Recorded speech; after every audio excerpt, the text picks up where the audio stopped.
Saya bikin kopi dulu karena hari ini saya nunggu tamu saya, seorang profesor yang paham tentang public policy dan mengerti soal pendidikan. Sambil nunggu saya bikin kopi di tempat teman saya, namanya Haris Asrar. Dia produksi kopi Haris, gula Haris segala macam. Tapi yang lebih penting dia memproduksi jenis pikiran, namanya pikiran Haris. Jadi sambil menunggu pembicaraan tentang pikiran masa depan Indonesia, ada stunting, ada pendidikan yang kacau balau, kita ngopi dulu. Namanya Kopi Haris. Nikmati teman-teman.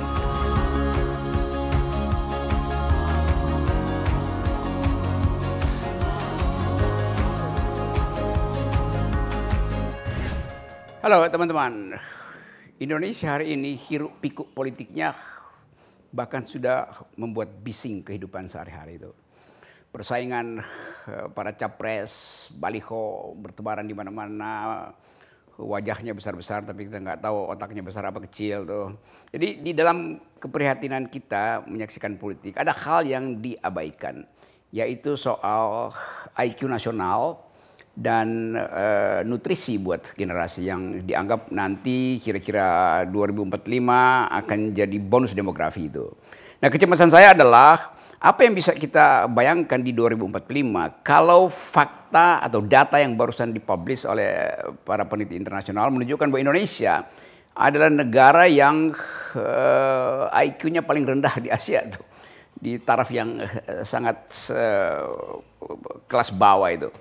Padahal sebetulnya dibandingkan misalnya dengan Vietnam, kita sama-sama keluarkan 20% APBN kita untuk mempush IQ nasional atau sistem pendidikan kita. Tapi Vietnam ada di urutan keempat teratas, mungkin sekarang udah kedua, kita empat terbawah. Itu yang selalu jadi figur untuk mengukur kemampuan kita untuk bersaing di masa depan dengan asumsi itu adalah bonus demografi. Tapi seringkali juga kita salah paham soal istilah bonus demografi. Padahal dalam bahasa Inggris, dalam istilah Inggris dia disebut sebagai demographic dividend itu. Jadi keuntungan demografi. Nah, kalau dia dividen artinya mesti ada yang diinvestasikan dulu, baru kita bisa terima dividen. Nah, problem kita adalah apa yang kita investasikan selama ini sekedar infrastruktur. Sekedar kita tanam beton untuk bikin IKN, kita gali fondasi untuk bikin jalan tol, tapi kita tidak gali fondasi untuk bikin jalan pikiran. Kira-kira itu masalah kita hari ini dan kita akan bicara itu dengan seseorang yang Anda mungkin nggak lihat beliau di dalam mapping figur nasional. Tapi saya memilih profesor ini karena dia bergelut dengan data dan kebijakan soal kesehatan masyarakat, soal nutrisi anak-anak kita dan terutama masa depan bangsa ini dari sudut pandang demografi itu. Seorang dokter, ahli kesehatan masyarakat, gizi, dan pernah menjabat sebagai wakil menteri pendidikan di zaman Pak SBY. Sekarang dia adalah rektor Universitas Yarsi. Namanya Profesor Fasli Jalal. Terima kasih Pak Fasli. Terima kasih Bang Rocky. Kita bisa dipertemukan oleh suasana sebetulnya. Kalau nggak ada suasana keresahan sosial, pasti saya nggak akan ketemu lagi dengan Pak Fasli. Pak Fasli ini sangat dekat dengan kalangan LSM, apalagi LSM perempuan, karena selalu membantu suplai kebijakan, bikin mudah pertemuan-pertemuan internasional. Jadi saya mengenal beliau dari awal justru dalam pergaulan dengan masyarakat sipil itu. Nah, kita mau bicara hal yang saya ucapkan tadi. Saya mau terangkan lebih lanjut dulu bahwa Presiden Indonesia itu diwajibkan hanya dua hal oleh konstitusi. Satu adalah cerdaskan kehidupan bangsa. Kedua, pelihara orang miskin, fakir miskin. Ini dua hal yang berkaitan. Kalau kemiskinan tetap tinggi, nggak mungkin ada kecerdasan. Dan kita tahu otak manusia atau otak anak-anak itu yang kehilangan nutrisi atau disebut stunting itu, di masa depan dia akan kekurangan kemampuan berpikir tuh. Karena metabolisme otak yang tidak di backup dengan nutrisi yang cukup.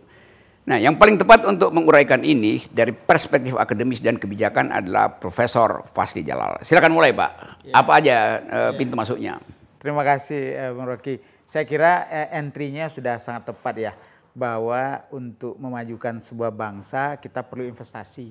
Dan dari sekian banyak investasi, kita sudah menunjukkan investasi fisik kita lumayan, kadang-kadang ambisius, tapi lupa dengan investasi intelektual ya, investasi kecerdasan. Padahal dengan kecerdasan lah kita membangun yang lain. Jadi bukan terbalik ya, kita abaikan kecerdasan, tapi kalau fisiknya dengan asumsi fisiknya akan menarik kecerdasan.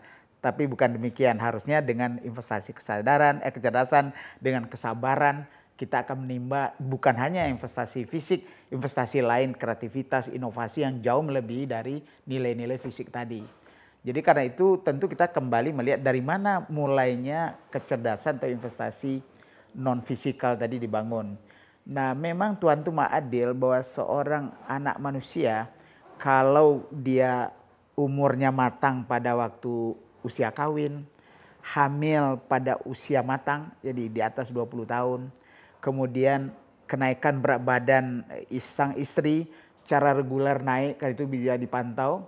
Biasanya kita harapkan 12 kg di atas daripada berat sebelum hamil. Kemudian dia insya Allah melahirkan anak dengan berat badan di atas 2,5 kilo atau panjang badan di atas 48 cm. Nah kalau di bawah itu berarti ada masalah. Masalahnya apa? Pertama yang tidak terlihat adalah jumlah sel-sel otaknya bisa berkurang. Dari yang 100 miliar sel otak, kalau anak normal itu dia bisa cuma 80% atau 70%. Jadi jumlahnya. Ya, jadi Tuhan itu Maha Adil sudah memberikan kesempatan pada anak yang lahir dengan baik itu dengan 100 miliar sel otak. Tapi 100 miliar ini bisa berkurang jumlahnya kalau ada gangguan gizi. Jadi demikian penting gizi itu. Tapi bukan itu aja, bukan sekedar jumlah. Kadang-kadang jumlahnya bisa tercukupi. Bentar, supaya saya dapat gambar. Ya. Jadi 100 miliar itu built in di otak kita tuh. Built in. Otak itu terdiri dari sel-sel yang 100 miliar sel yang namanya neuron. Built in di dalam otak kita. Tapi untuk kesempurnaan dia berfungsi, dia harus membuat hubungan-hubungan antar sel itu. Jadi dia membuat jaringan yang kaya antar sel. Satu sel itu bisa berhubungan dengan 10.000 sel lain. Sinaptiknya. Sinapnya itu. Okay. Nah, sinapnya itu adalah ada hubungan antar sel tadi. Jadi makin kaya jaringan yang dibuat dan bertemu di antara hubungan tadi di dalam sinap dan ada neurotransmitter yang membantu bekerjanya dua sel tadi, maka inilah yang menentukan kecerdasan. Jadi informasi yang kompleks itu dia memerlukan jutaan jaringan. Dan itu yang mesti dirawat dengan nutrisi. Itu yang dirawat dengan nutrisi. Itu yang dirawat dengan stimulasi juga. Stimulasi. Dan karena itu sejak dari anak dalam kandungan kita harus berjuang selnya jangan kurang. Berarti itu di dalam 3 bulan pertama. Kalau terjadi kekurangan gizi, jumlah selnya berkurang. Kalau lewat di sini tapi lalai kita di 6 bulan berikutnya, terutama 3 bulan terakhir, itu selnya cukup tapi cabang-cabangnya kesempurnaannya kurang. Nilai akhirnya anak kurang intelek juga. Jadi ini menariknya. Jadi intelek itu sebetulnya sudah dipasangkan oleh pencipta, default position itu ya. Defaultnya begitu tuh.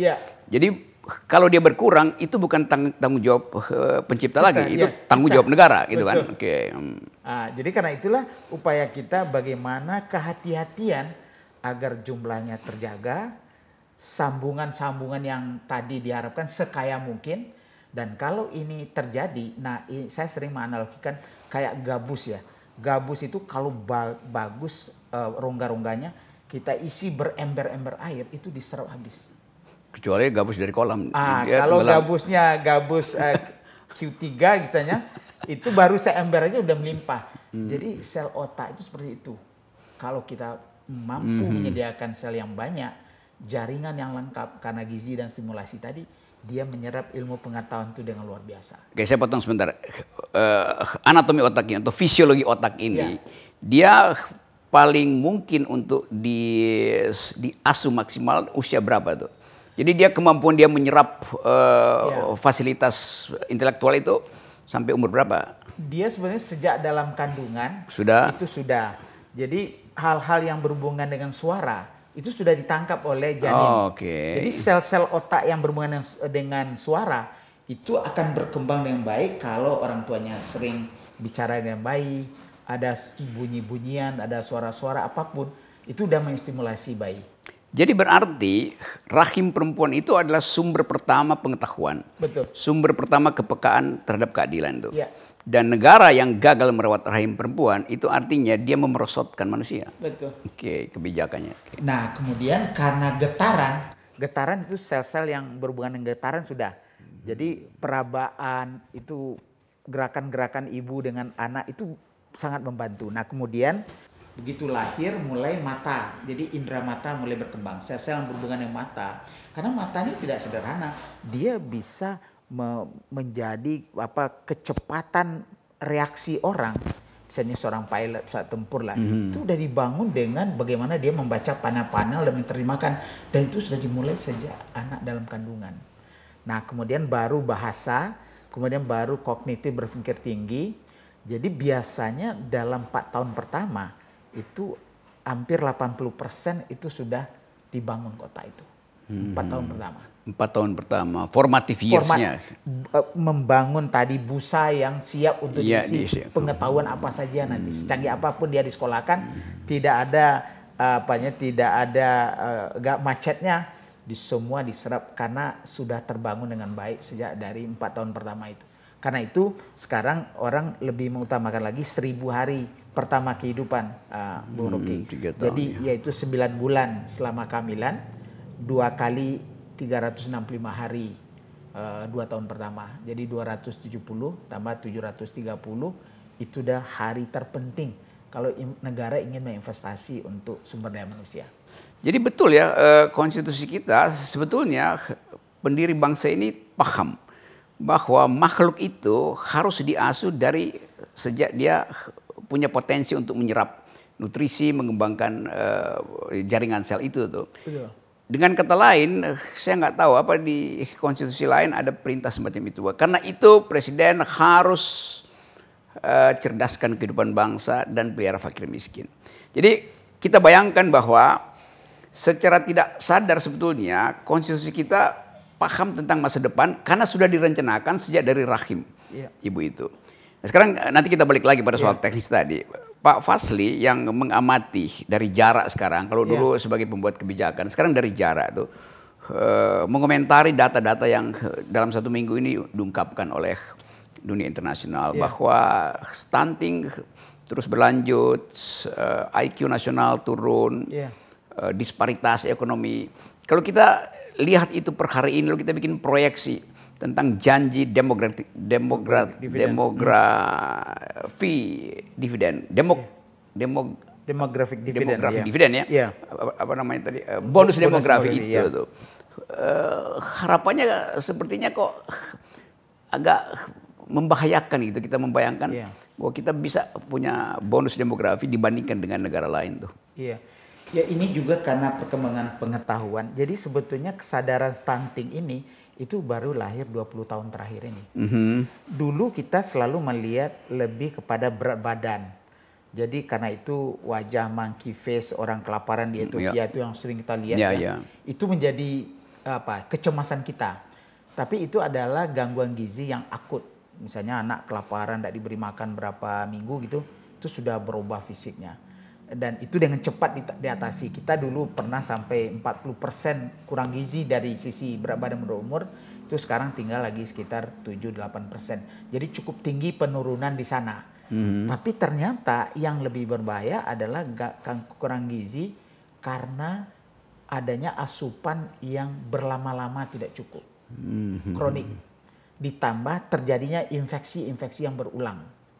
Nah, 2 ini ternyata ini yang membuat anak jatuh stunting, dan kemudian karena begitu dia jatuh stunting, mulailah sel-sel otak tadi tidak cukup jumlahnya, tidak sempurna jaringannya, tidak berfungsi karena neurotransmitter yang dari protein itu tidak cukup.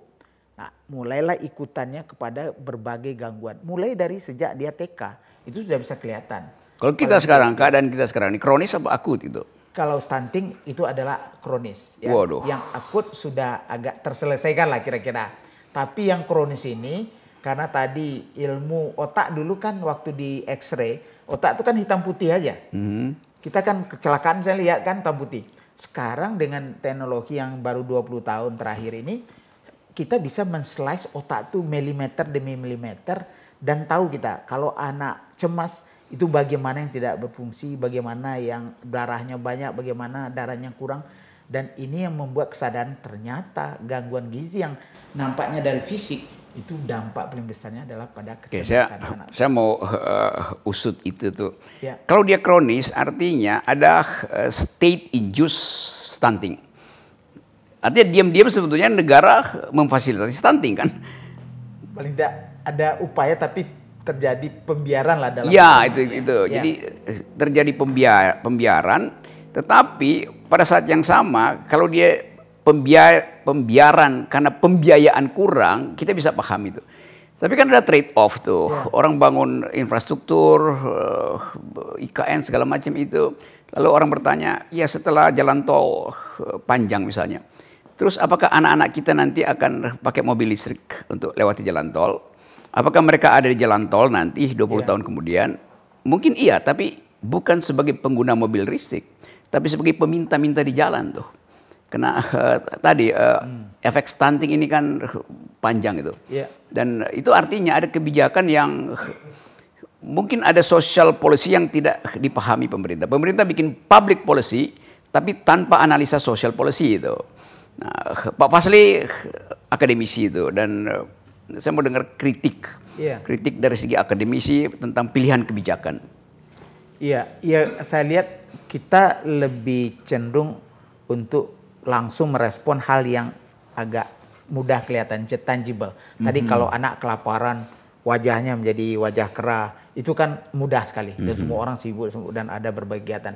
Kalau stunting ini dia kan tidak kelihatan. Jadi yang akut tadi lebih mudah sebenarnya kan, karena faktanya langsung terlihat. Langsung lihat dan orang merasa. Yeah. Tapi kalau stunting, loh pendek-pendek dikit Pak Habibie juga tidak terlalu tinggi segala macam. Jadi dialognya menjadi sangat sumir karena secara faktual tidak dirasa itu sebagai masalah.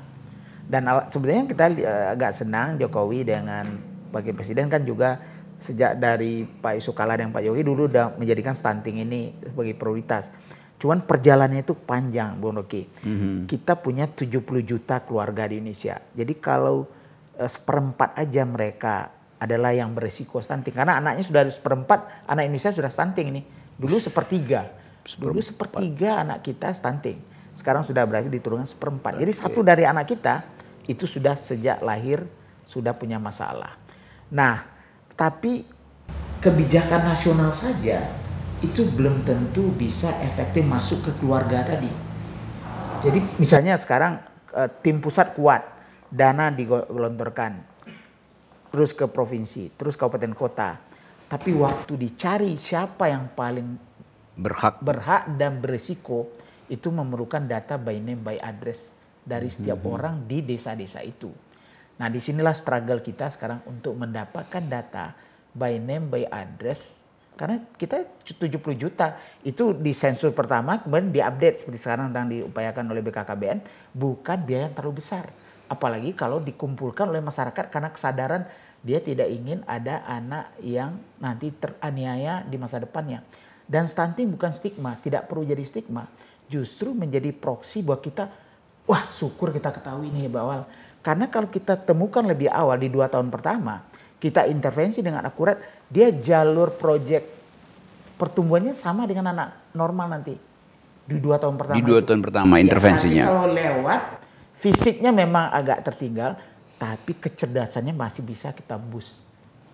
Jadi justru itu proksi sebenarnya untuk memberi semangat pada orang tua, kepada guru sekolah, kepada siapa saja yang ingin anak-anak tidak tertinggal.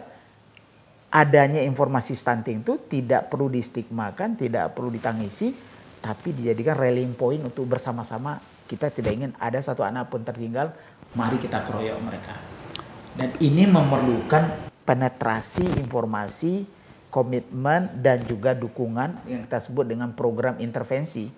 Yang disebut dengan kalau intervensi itu 2 jalur, yang berhubungan dengan kesehatan disebut intervensi gizi spesifik.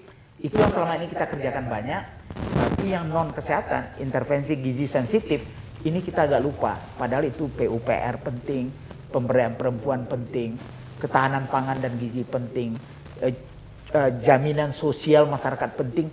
ini kita terpisah karena kita selama ini menghadapi seakan-akan isu kesehatan. Padahal 70% dari penurunan itu kan dilahirkan dari intervensi gizi sensitif. Hanya 30% yang dari intervensi gizi kesehatan tadi yang spesifik.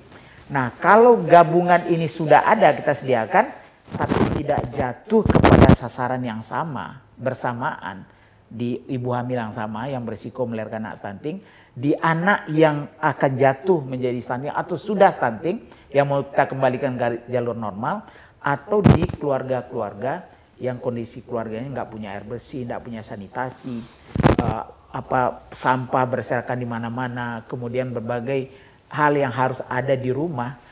Misalnya kalau dia tidak mampu beli beras, dia harus dapat bantuan beras gratis segala macam.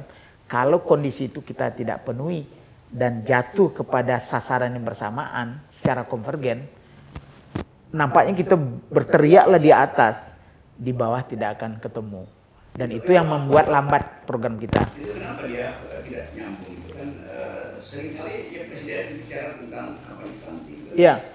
Efektivitasnya itu di bawah. Iya. Otonomi daerah yang mestinya itu fokus utama. Iya. Ya, sebenarnya kan harus kita balik. Sekarang kita duduk benar dengan desa, duduk dengan ya kita ada kan ada kader posyandu, ada beberapa orang di desa itu ya. Dan artinya manajemen tingkat desa itu kan tidak terlalu rumit sebetulnya kalau kita investasi di sana. Jadi mereka dengan taruhlah antara 400 keluarga sampai 2000 keluarga misalnya range.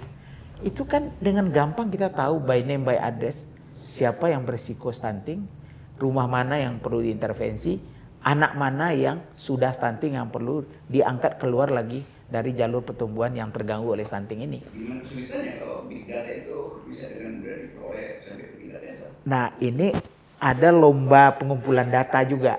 Jadi Kementerian Kesehatan dengan namanya IPPGM, BKKBN dengan data keluarga, sosial dengan data kemiskinan, kemudian PU juga ada data sanitasi, itu sendiri-sendiri. Belum ada one data yang diperintahkan oleh Perpres itu. Siapa yang menjamin bahwa dari 400 keluarga tadi, itu by name by address tahu kita, dan keluarga mana yang berisiko, dan bagian mana yang harus diintervensi di keluarga itu. Apakah beras miskin yang harus masuk? Apakah sumber protein hewani yang mereka nggak punya yang harus diinikan, atau ternyata mereka belum punya kartu Indonesia Sehat sehingga kalau sakit dia nggak datang ke rumah sakit, berhari-hari demam, apalagi imunisasi misalnya kurang bagus cakupannya, udah makanan yang cukup, tapi orang yang yang kena infeksi selera makannya menurun, kebutuhan kalorinya naik setiap 1 derajat itu bisa sampai 10% kebutuhan kalori, padahal makanan yang ada saja dia tidak bisa makan karena anoreksik namanya. Jadi gangguan muntahnya. Nah, itulah kira-kira yang menurut saya memang mudah dikatakan, tapi ternyata tidak gampang. Cuman kita tidak bisa lagi, harus bertarung di sana, Bang Rocky. Kalau partai politik dia juga punya data sebetulnya, tapi data untuk siapa penerima amplop nanti di desa itu kan. Jadi pakai itu aja sebetulnya kan. Oke. Kalau memang diarahkan kepada kemaslahatan dari mereka, partai politik pendapat atas nama apapun, jadi mungkin citranya bagus tapi anak bangsa juga terselamatkan. Iya, itu maksudnya kan. Ya. Jadi mestinya partai politik jadikan pembicaraan kita untuk watch itu siapa yang potensial dia dapat amplop mestinya kan. Jadi sekaligus kita bantu pemerintah sebetulnya itu. Ya. Saya ambil beberapa ilustrasi ya. Beberapa bulan lalu saya naik ke Gunung Rinjani, lalu turun lewat satu desa itu. Malam-malam saya pakai angkutan umum. Saya duduk di depan lalu ngobrol sama supir angkot ini. Dia bilang begini, dia kebetulan kenal suara saya. Oh Pak Rocky ya, sekaligus saya mau ngadu nih. Oh mau ngadu apa kamu?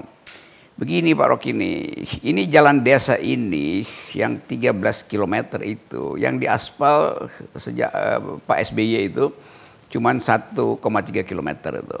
Oh iya, terus apa masalah kamu? Masalah saya dalam 1 bulan ini saya udah 6 kali bawa ibu hamil. 3 melahirkan di mobilnya. Karena jalannya jomplang gitu kan. Lalu saya bilang, oh iya berarti bukan cuma saya, ini baru mobil saya Pak. Ada mobil teman-teman saya juga yang terpaksa mengangkut ibu hamil dan melahirkan di jalan itu. Dan kita tahu bahwa Pak Jokowi mengatakan bikin jalan tol supaya akses ke puskesmas atau rumah sakit di provinsi atau kabupaten mudah ditempuh. Tapi tidak dipikirkan dari desa ke jalan tol itu masalahnya lain lagi tuh. Dan kalau kita bicara dengan mereka bilang kita nggak tahu mau ngaduk pada siapa tuh. Karena ini soal yang ya udah dianggap biasa aja melahirkan di mobil. Dan itu artinya ya pasti nggak sempurna kan, dan ada mungkin yang meninggal tuh. Jadi terlihat ada gap antara kebijakan yang dirumuskan untuk menghasilkan kecerdasan, memelihara generasi yang nanti bertumbuh otaknya, dengan kenyataan lokal itu. Mungkin ini cuma 2-3, tapi itu kan menunjukkan ada hal yang nggak nyambung tuh. Kalau kita tanya partai apa yang menang di sini, sebuah partai besar itu. Jadi sebuah partai besar yang mengatasnamakan rakyat misalnya, saya jangan pakai istilah wong cilik nanti itu langsung identifikasi itu. Tidak peduli dengan keadaan itu. Dan mereka kalau saya tanya dengan kepala desa, ya kami udah ajuin proposal terus menerus. Jadi bagian ini yang saya nggak tahu apa proposal alternatif kita tuh. Ke tingkat mana kita mesti secara mendesak kita bilang banyak ibu-ibu yang berhak untuk menghasilkan generasi justru terhambat oleh kebijakan di tingkat lokal, sehingga dia melahirkan di tengah jalan, dan itu artinya dia pulang juga pasti di rumahnya itu gizinya nggak ada tuh. Jadi ini intinya begitu kan kalau kita mau bilang investasi kita pada generasi supaya bisa kompetitif dengan generasi di Filipina, di Vietnam, kan mesti mulai dari rumah tangga di desa kan. Iya memang sebetulnya kan yang paling tahu kebutuhan itu kan dari bawah ya. Nah kemudian seberapa sensitif dana-dana misalnya DAK untuk jalan itu kan umumnya milik kabupaten. Jadi tanggung jawab membangunnya kan kabupaten. Begitu hanya hubungan antar desa di dalam itu tanggung jawab kabupaten. Mereka bertumpu kepada APBD-nya atau yang masuk APBD tapi dana dari DAK, dari PUPR. Jadi kalau memang masalah kesehatan terintegrasi dan di dalamnya ada stunting itu kita keroyok, harusnya informasi ini bisa menjadi bagian penting dari perencanaan terpadu yang dibahas oleh tim percepatan penurunan stunting itu. Karena kalau akses dia ke pelayanan kesehatan sudah sulit karena jalan tadi, ini daripada kita membeli yang lain dulu, ini sama pentingnya dengan menyediakan makanan tambahan, ya kan? Karena kadang-kadang jalan ini memudahkan akses, mempercepat mereka disambut kalau ada masalah. Dan tadi saya katakan kalau terlambat saya demamnya kita tangani dengan menurunkan demamnya dulu, nantilah menyebabkan penyembuhannya, tapi demamnya diturunkan dulu. Itu kalau berhari-hari dan berkali-kali, itulah salah satu yang banyak menjadikan stunting anak. Oke, itu aspek kuratifnya ya. Iya. Coba saya balik lagi, saya mau lihat semacam kesadaran dari pejabat-pejabat negara ini tentang kesehatan, termasuk kesehatan reproduksi. Satu waktu ada berita bahwa ada bupati yang dia punya mobil mungkin BMW Mercedes di sebuah kabupaten yang panjang jalan tolnya yang mungkin 30 km yang mulus kan. Tapi dia punya mobil mewah itu kan. Kan kita tahu mobil kayak mobil BMW itu kan dirancang untuk ngebut 200 km per jam di jalan tol Jerman, Autobahn itu kan. Ya. Nah di kita orang bertanya fungsinya apa? Seorang bupati punya mobil mewah padahal jalan yang bisa dia pakai itu cuma 30 km.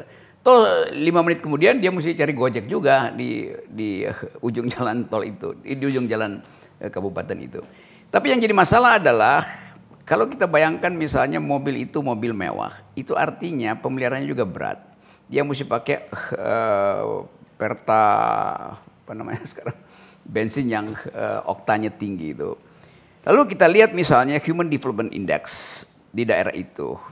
Banyak ibu melahirkan dalam keadaan infeksi dan fasilitas antibiotik nggak ada segala macam.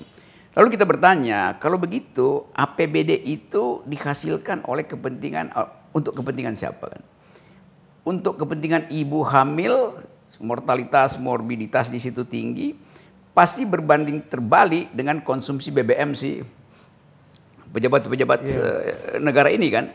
Jadi kalau kita bilang apakah ibu itu tewas karena tidak ada antibiotik, bukan. Dia tewas karena obat antibiotiknya dipakai buat beli Pertamax. Jadi itu aspek etisnya di situ tuh. Nah, Pak Fazly mengepalai BKKBN tuh, dan berupaya untuk melihat di mana sebetulnya sifat etis dari para pemimpin kita. Kan dia anggap bahwa saya berhak untuk mobil gede. Oh iya, tapi itu kan trade off dengan jumlah uang yang seharusnya tiba di puskesmas. Jadi lebih baik ada antibiotik, dia cukup pakai mobil sederhana daripada mortalitas tinggi di situ, tapi konsumsi BBM dia nikmati sebagai kemewahan. Iya, ini sebenarnya karena kita negara kesatuan gitu ya. Oke. Jadi tanggung jawab itu kan berlapis. Tapi intinya karena dana 24% dari dana APBN akan sudah daerah, belum lagi nanti secara kesehatan dapat 5% dari pusat, pendidikan dapat 20%. Sebenarnya kan cukup banyak di dana yang dialirkan ke daerah. Nah, pertanyaan sekarang bagaimana memonitor indikator sukses atau tidak suksesnya daerah ini? Dan indikator itu cukup sensitif enggak untuk merefleksi apakah kinerja pembangunan daerah itu baik atau tidak? Dan apa sistem insentif dan disinsentif untuk mereka? Supaya jangan hanya kalau memang laporannya di dalam DPRD-nya sudah jalan, tapi indikatornya dengan menganga nampak ketertinggalannya dan juga kurangnya kemajuan dari tahun demi tahun. Dan itu kan dengan gampang kita lihat. Sekarang kan survei-survei BPS itu sudah didisagregasi untuk kabupaten kota. Sehingga kita bisa melihat progres per kabupaten kota itu tahun demi tahun dan membandingkannya dengan kabupaten kota di provinsi yang sama maupun antar provinsi. Nah, saya melihat ini yang kurang. Bagaimana caranya mematok agar kinerja minta daerah itu betul-betul jelas indikatornya, dibuat transparan, dilaporkan berkala, dan semua orang bisa mendiskusikannya. Kenapa ini tidak maju? Termasuk nanti kalau ternyata uangnya dipakai untuk yang lain-lain yang memang tidak prioritas dibandingkan dengan kebutuhan. Tapi di dalam negara kesatuan itu mungkin Bu Rocky lah yang banyak bermain di politik. Gimana agar kepala daerah, terutama kabupaten kota yang sekarang menjadi pusat otonomi untuk berbagai pelayanan sosial dasar ini, dimonitor. Dulu pernah salah seorang menteri pendidikan membuat rapor daerah. Jadi dipetakan itu berapa APBD-nya yang murni untuk pendidikan. Ternyata mereka bersembunyi di DAU, DAK. Yang dari APBD-nya hanya ada 6% atau 7%. Padahal itu melanggar konstitusi, bisa diimpeach kepala daerahnya. Dan akhirnya dibuka kan mulai terjadi penyadaran, mulai mereka mendekat juga. Karena tadi semua orang tahu siapa bupati wali kota yang tidak menyediakan 20% di luar daripada bantuan pusat ke dalam pembelajaran daerah. Itu satu contoh. Indikator mutu misalnya. Kalau akses pendidikan kita sudah lumayan, tapi mutunya bagaimana? Kita sering dikritik orang anak-anak Indonesia itu kasihan katanya. They are schooling but not learning katanya. Jadi dia bersekolah tapi tidak belajar. Dan ini ditunjukkan juga oleh kelas 12, anak kita lulus di kelas 12, pengetahuannya hanya setara dengan kelas 8,5. Jadi luar biasa kehilangan hasil belajar yang dialami oleh anak-anak kita. Nah, kalau ini bisa dengan jelas dengan sistem asesmen kinerja siswa Indonesia, itu bisa kita ketahui kabupaten mana, malah sekolah mana yang sebetulnya tidak perform. Nah, bisakah ini diurus dengan baik oleh bupati, oleh wali kota, oleh DPRD, oleh kepala dinas, dan kepala dinas tidak hanya kesehatan aja, karena di sana ada PU, ada orang bagian teknik informatika, misalnya Kominfo lah ya, karena itu banyak konektivitas segala macam. Jadi kalau itu kita petakan, sebetulnya kita bisa melihat mana bupati, mana wali kota yang perform, dan benarkah itu ditunjukkan oleh indikator yang jelas, terukur, dan dikumpulkan oleh pihak ketiga yang independen seperti BPS yang tidak berkepentingan sukses apa tidak, tapi datanya ini.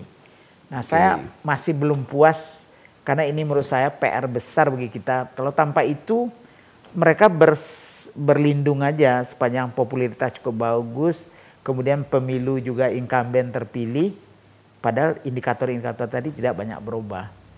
Nah, Oke, ini itu bahayanya kepada anak-anak kita tadi yang Iya. menentukan bonus demografi dicapai apa tidak. di beberapa tempat berhasil bagus. Ada sejumlah tempat saya datangi dan memang faktual itu berhasil karena ada kontrol ketat dari anggota DPR di dapil itu terhadap kebijakan pemerintah daerah tuh. Iya. Kan dia merasa saya mesti kontrol tuh. Ya. Tapi di beberapa tempat dan lebih banyak tempat yang saya dapat adalah keluhan. Misalnya anggota DPR dari pusat dia datang ke daerah karena apa namanya kunjungan kerja atau apa namanya itu yang mesti waktu reses dia mesti balik ke daerah dan dia tidak datang ke lokasi. Ya. Tapi foto-fotonya ada. Jadi ya sampai di kelurahan lihat data demografi udah dia pulang tuh. Dia tidak wawancara rakyat di situ. Jadi keluhan rakyat tidak tiba pada wakilnya tuh. Itu masalahnya di situ tuh. Sementara anggota DPRD lokal justru dibebani oleh tadi ada anak kekurangan gizi dibawa ke rumah sakit, nggak bisa sekolah, minta uang pada si anggota DPRD itu. Iya. Lalu anggota DPRD kalau dia lagi curhat ke saya, termasuk di Padang itu, menganggap bahwa harusnya dana operasional itu lebih banyak diberikan pada anggota DPRD daripada anggota pusat kan. Kalau pusat ngapain? Dia mesti bolak-balik ke daerah, minta aja laporan dari fraksi dia di DPRD kan. Iya. Tetapi selalu ada semacam prinsip, kalau pusat itu dia mesti uang sakunya lebih banyak dari daerah. Kan ini juga cara berpikir yang ajaib kan. Seorang anggota DPRD dari partai A lebih paham tentang lokal politiknya, lokal polisinya daripada anggota DPR di partai yang sama yang hanya berkunjung 3 bulan sekali di situ kan. Nah ini yang saya sebut tadi, etik birokrasinya tidak mampu untuk mendekatkan pemilih dan wakilnya tuh. Nah, hal ini berlangsung macam-macam. Karena ada problem bahwa dianggap nanti seluruh yang disebut social policy dibebankan pada APBD itu. Dan daerah mengeluh kan, ya udah sedikit dibebanin lagi hal yang seharusnya tanggung jawab pusat tuh. Iya. Apa pengalaman Pak Fasli dengar isu-isu begituan? Iya, saya melihat sebetulnya kan battle terbesar itu kan di desa sekarang ya. Betul. Jadi kalau kita perkuat SDM desa, kita buat transparansi di desa, mudah-mudahan pengaruh politik kan tidak terlalu kuat di desa. Karena mereka kan paguyubannya segala macam kan masih ada ya. Nah kalau misalnya mereka sebagai entitas pemerintahan terbawah dilindungi dari berbagai pengaruh-pengaruh yang membuat mereka terpisah ke dalam faksi-faksi, ya cukuplah dekat pemilu aja, tapi dalam operasional tahunan itu merespon kepada kebutuhan daerah. Saya sebenarnya punya harapan dana desa itu kita tingkatkan, tingkatkan dan kita kawal, kita perjelas indikatornya. By name by address tadi kan sekarang dengan big data kan gampang sekali mengetahui, ya kan?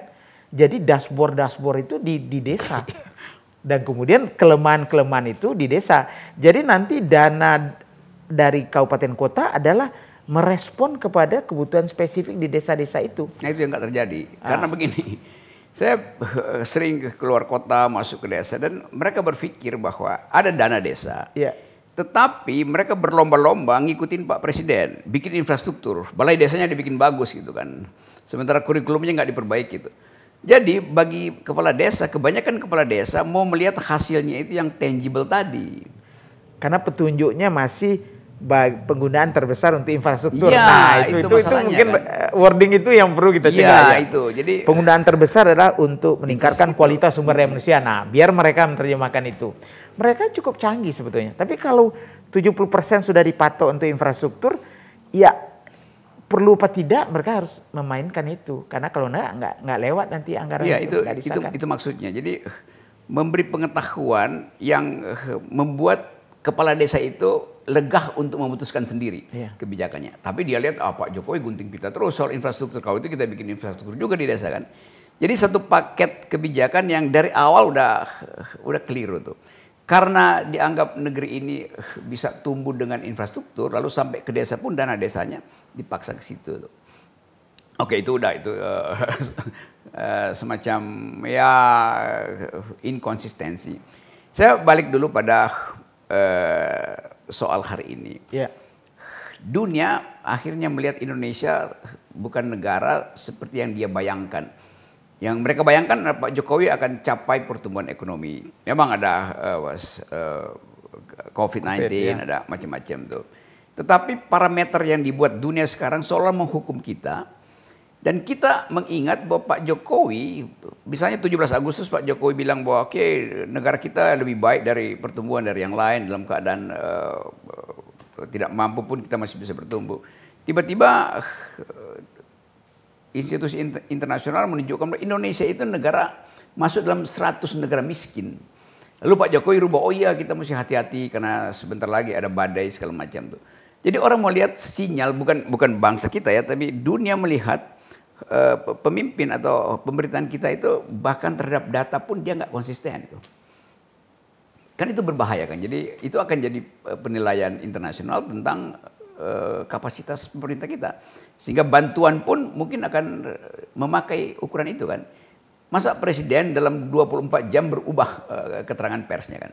Jadi itu soalnya. Tapi itu udah berlangsung. Sekarang kita bicara tentang pengalaman Pak Fazly itu sebagai rektor yang tentu mendengar beberapa kasus belakangan ini di mana untuk jadi masuk mahasiswa rektor punya jatah, lalu jatah itu dia jual belikan. Kasus terakhir adalah di Lampung, ya. Di IKIP, bukan IKIP sekarang UNJ yang rektornya di Lampung.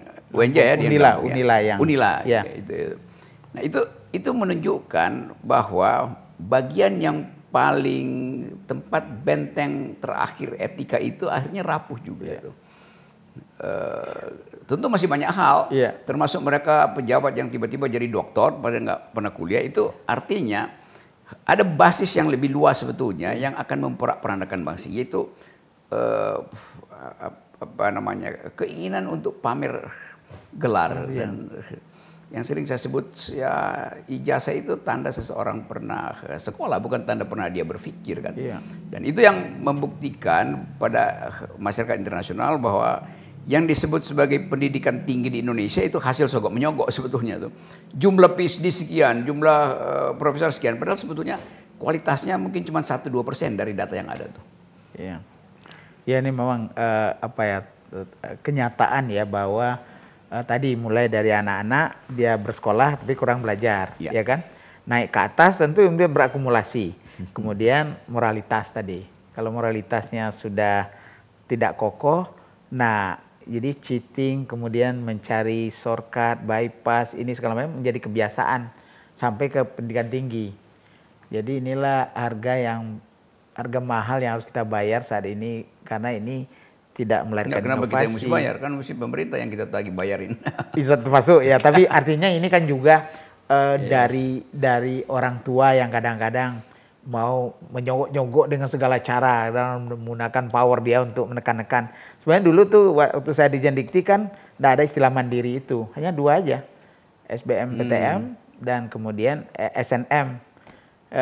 Dari kemudian karena tadi bupati, gubernur, orang-orang terpandang ingin juga dapat leverage di perguruan tinggi di daerahnya, maka lahirlah kemandirian itu untuk memberikan leverage kepada perguruan tinggi. Ada hal yang tidak didapat dari 2 skema yang merit based tadi, tapi karena konteks lokal atau apapun, termasuk juga memudahkan mereka untuk menerima dengan cara mereka sendiri, lahirlah jalur mandiri itu.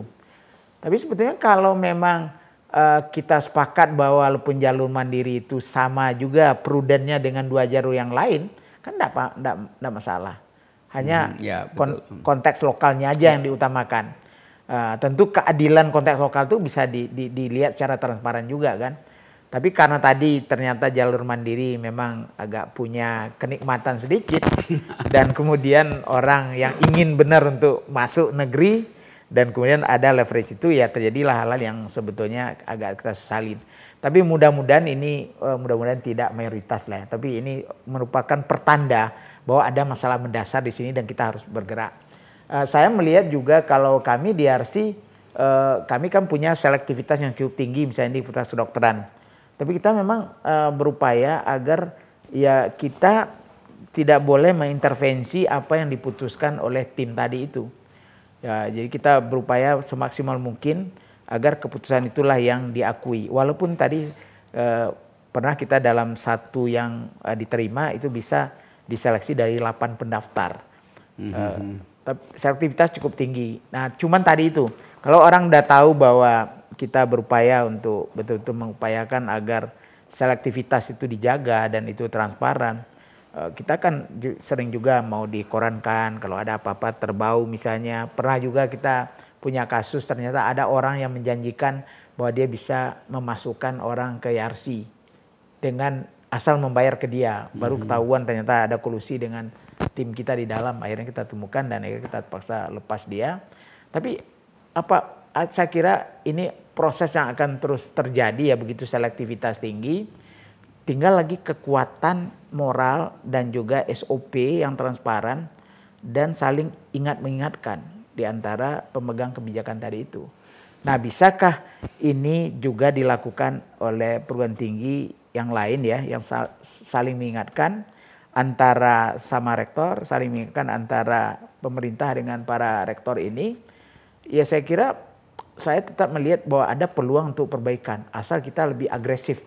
Itu aja, Bung Lutfi. Oke. Ini bagian terakhir kita bikin semacam refleksi itu. Ya. Pembicaraan panjang kita tentang buruknya manajemen, oke, bisa diperbaiki. Tapi kalau dia menyangkut core self kita, moral kita sebagai pendidik, itu saya kira masalahnya besar sekali itu. Ya. Kalau kita lihat misalnya, setiap kali universitas besar ini bikin seminar, judulnya tuh seminar internasional tuh. Ya. Yang isinya, kenapa dia sebut internasional? Karena presentasinya pakai bahasa Inggris. Yeah. Jadi padahal sebetulnya kita lihat itu seminar asal dibuat untuk memenuhi kualifikasi bahwa harus ada sekian seminar internasional. Yeah. Karena kalau saya ikut gabung hanya untuk ngintip, nggak ada orang yang bertanya di situ. Jadi si narasumber dia asal ngomong aja tuh terus menerus, dan kita tahu ya ini narasumber juga yang mungkin di narasumber kacang-kacang di tempat dia diundang hanya karena mesti memenuhi standar. Harus ada seminar internasional. Dosen datang ke situ dan separuh pembicaraan mulai pergi sambil minta sertifikat bahwa sudah pernah ikut seminar internasional untuk naikin KUM. Itu gejala itu saya lihat ada di mana-mana tuh. Yang kedua gejala kan banyak extension course yang justru diminati oleh kalangan politisi itu. Di UI itu sering tuh politisi sore-sore udah nongkrong di kampus karena ikut kuliah sore untuk dapat doktor segala macam tuh. Mungkin dengan doktor dia bisa jadi gubernur di daerah nanti kan. Yang sebetulnya nggak ada gunanya tuh. Tetapi yang saya amati adalah mereka pesan papers dari mahasiswa S1 sebetulnya. Nah, skrutinisasi ini harusnya dipantau lebih cepat oleh para rektor. Karena nanti kualitas kita kan turun tuh. Termasuk ada maklar Scopus di Indonesia tuh. Anda mau masuk di jurnal mana? Bayarnya sekian tuh. Saya dengar 50 juta papernya jadi. Jadi ada yang rusak sebetulnya.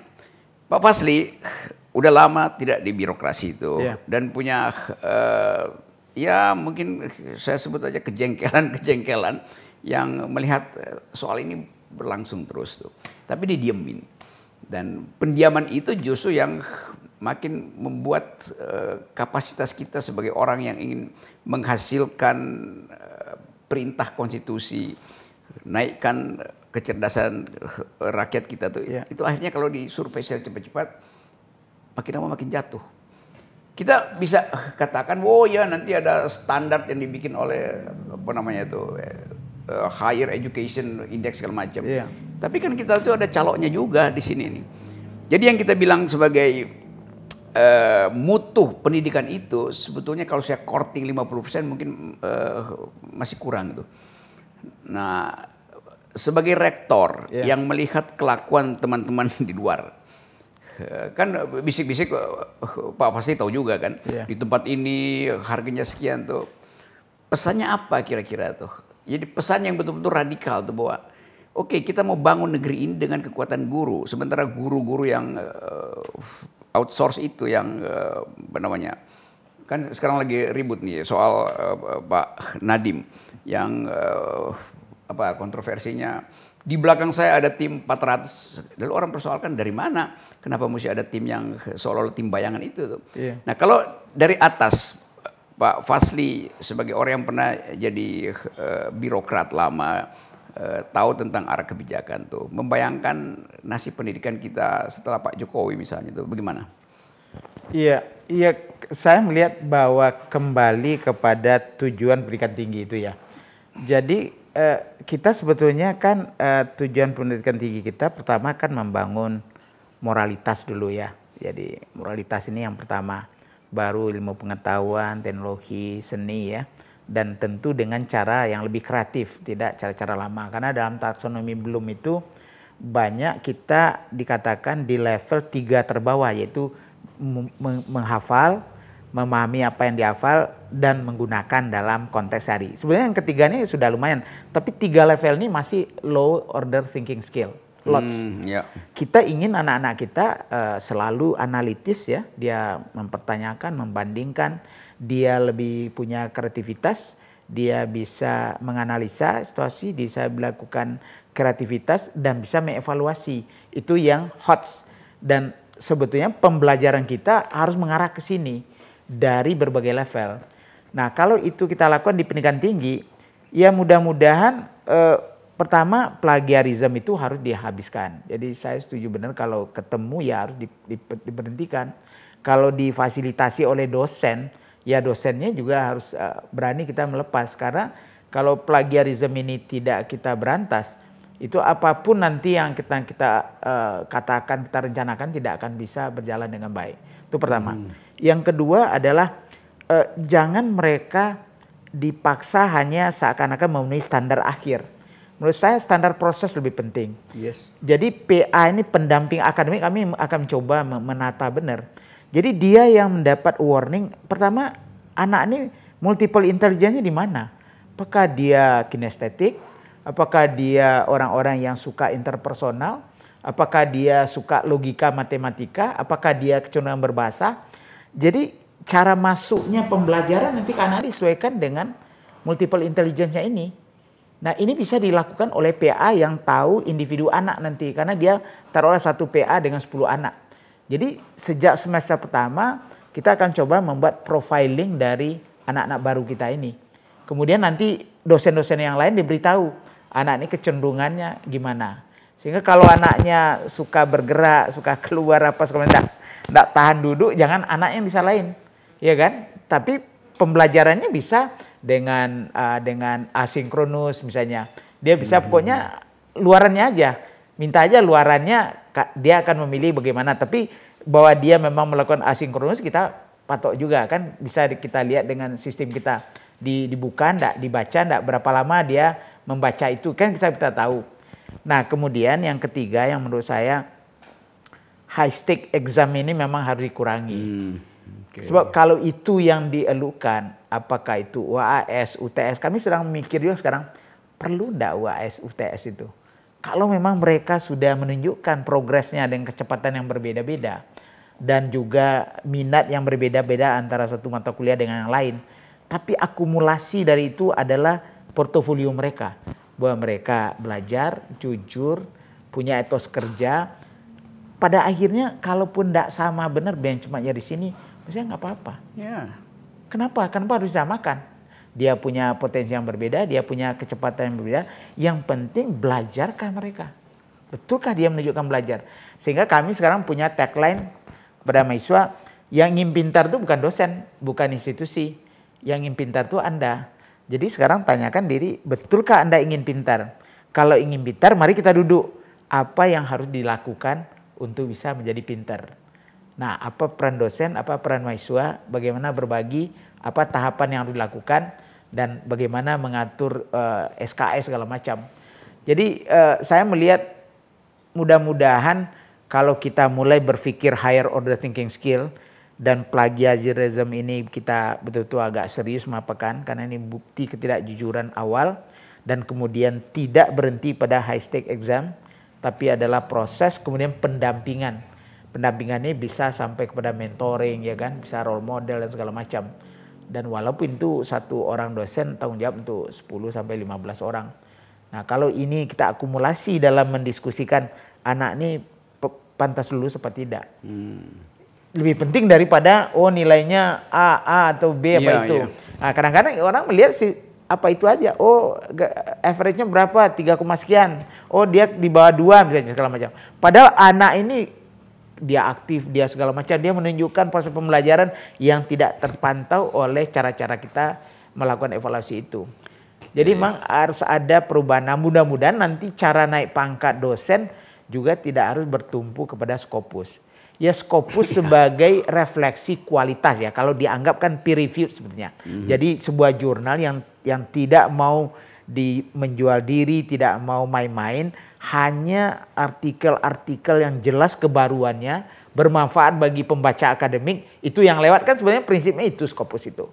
Iya kan? Nah sekarang bisakah tema yang sama kita bawa ke dalam negeri, misalnya azas kemanfaatan. Kami sekarang kerjasama sudah 3 tahun dengan Pandeglang, memahami benar kenapa Pandeglang dekat dengan Jakarta, stuntingnya masih tinggi. Dengan bupati, dengan DPRD, dengan dinas. Kita masuk beribu, kita turunkan tim ya. Dan ternyata memang nggak gampang. Tapi kita makin tahu dan makin belajar banyak dari mereka. Sehingga cara skripsi kita, cara penulisan laporan dan juga pemberian hibah. Kalau tadi melahirkan Scopus segala macam, kita sekarang lihat kemanfaatan. Mulai kita berikan. Nah bisakah kualitas hasil penelitian digandengan dengan kemanfaatan? Kalau ini tidak merit di Scopus, saya kira kita kan punya Sinta segala macam. Kenapa kita tidak percaya diri? Tapi kalau ini tidak dihargai oleh pemerintah kita sendiri, mereka lebih menghargai Scopus Q1 dengan segala-galanya, ya orang berebut. Karena satu Q1 seakan-akan jalan tol untuk guru besar dan seterusnya. Ya itu artinya, jadi pragmatisme lebih menonjol. Dan akhirnya disikapi dengan berbagai cara. Padahal ini kan sebuah proses panjang. Saya mencoba sekarang Bung Rocky ya, kita buat roadmap. Jadi sejak dari masuk dia membuat target bagaimana? Target keilmuannya, target pembelajaran, target continuing learningnya bagaimana. Nah dia tidak perlu sama, tapi waktu dia membuat target tentu dia ingin dukungan. Hibah internal apa yang kita berikan, berapa sering. Dalam team up, karena kadang sekarang multidisiplin lebih banyak.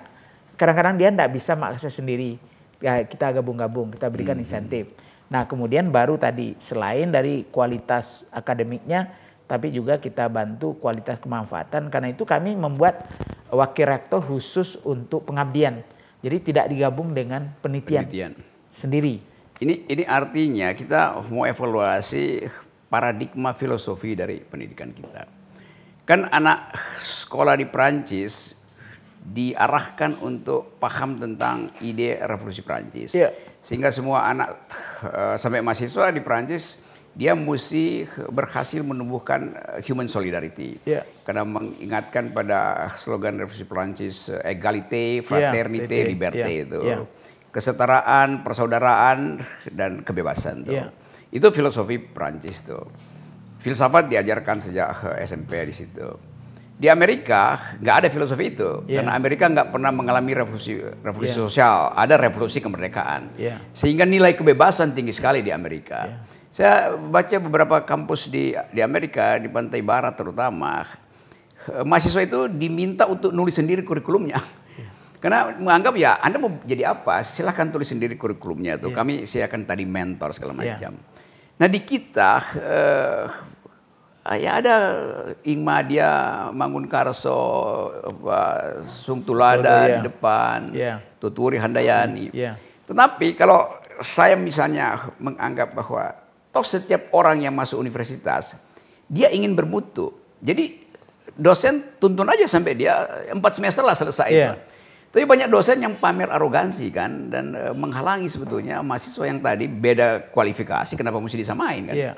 Nah kalau ini kita jadikan tema misalnya, kita kampanye aja bahwa silahkan mahasiswa tulis sendiri kurikulumnya. Jadi orang yang menulis sendiri kurikulumnya, mungkin ada mahasiswa dituntut 140 SKS, dia ngapain tuh 140 SKS? Dia cuma butuh 24 SKS misalnya.